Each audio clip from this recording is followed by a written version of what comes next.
जीवन को सीख देने वाली कहानी। एक कारीगर और उसके बेटे की कहानी। हमेशा सीखते रहना चाहिए। किसी गांव में एक कारीगर रहता था, जिसका एक लड़का था।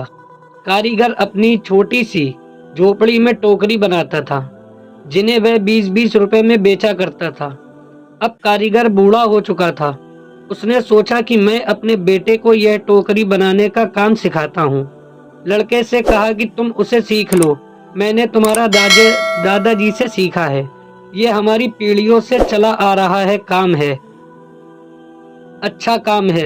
लड़का भी मान गया टोकरी बनाने का काम सीखने को। पिताजी ने लड़के को टोकरी बनानी सिखाई और उसे बाजार में बेचकर आने को कहा। लड़का टोकरी को लेकर बाजार गया और बेचकर आया ही था।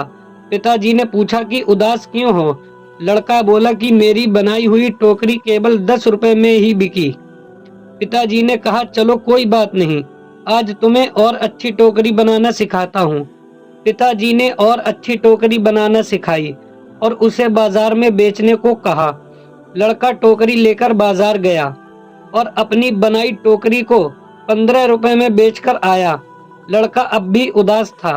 पिताजी ने फिर उदासी का कारण पूछा तो लड़के ने कहा कि टोकरी केवल 15 रुपए में ही बिकी। पिताजी ने कहा कोई बात नहीं, धीरे धीरे तुम्हारी बनाई हुई टोकरी अच्छे दामों में बिकने लगेगी। तुम अच्छे से टोकरी बनाना सीखते रहो।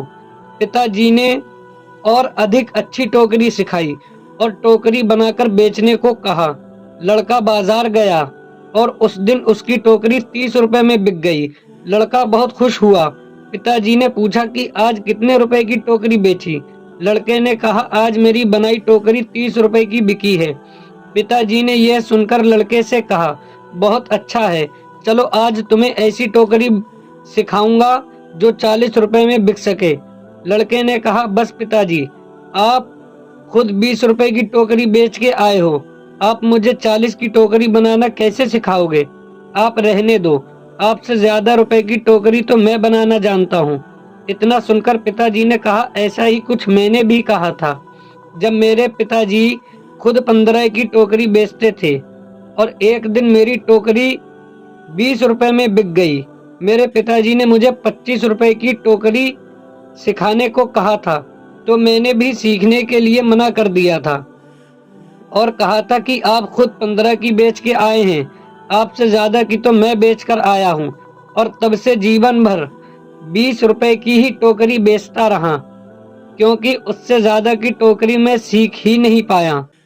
दोस्तों, ये कहानी हमें सिखाती है कि हमें थोड़ा सा सीखने पर यह घमंड नहीं होना चाहिए कि अब मैं सब कुछ जानता हूँ, क्योंकि ऐसा हो सकता है कि हर कोई कुछ न कुछ आपसे अधिक जानता हो।